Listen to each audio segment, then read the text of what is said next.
Геннадий Афанасьев практически не выходит из штрафного изолятора. Об этом заявила его мать Ольга Афанасьева. Он фигурант уголовного дела по обвинению в создании террористической организации в Крыму.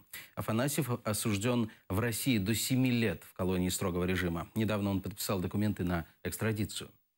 Я получила письмо, в котором он сказал, что он подписал документы 15 апреля. Он очень боялся подписывать документы без адвокатов и там, без связи какой-то. То есть мы ему ничего не говорили об этом, что вполне возможно, что он будет эти документы подписывать.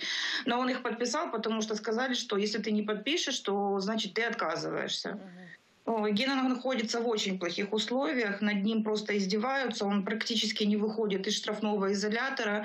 Недавно на него умышленно уронили койку, он зафиксировал побои, гематомы большие на ноге. Ну, то есть условия, конечно, очень плохие, и очень, конечно, хотелось бы, чтобы ребята побыстрее вернулись домой. Он сидит в одиночной камере, и это все делают сотрудники колонии.